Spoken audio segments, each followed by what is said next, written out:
Tenho 13 anos, posso namorar cara de 16? Pode não, amor. Olha pra tia. Você não me perguntou? A resposta é não, tá? Hoje eu tô aqui pra decidir. Eu tô aqui. Hoje o meu papel aqui é te dar uma resposta, não é? Então é não. Nem um cara de 16, nem o de 13, nem o de 4, nem o de 15. Pode não, amor. Tá? Você finge que toma banho pra tua mãe.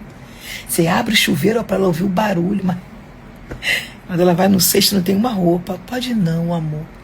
Tá? Pode não. A mãe manda lavar uma louça, você não lava. E quando lava, lava reclamando. Tá? O que é um namoro, tia? É a preparação pro casamento. Tá, filha? Não tem maturidade, meu amor. Não tem maturidade, não. Você tem ciúme de amiga. Ó, não tá. Tá? Tem um tempo determinado para todo o propósito. Ainda não tá no tempo. Quando chegar o tempo, você vai. Tá, filha? Guarda a boquinha para Jesus. Vai.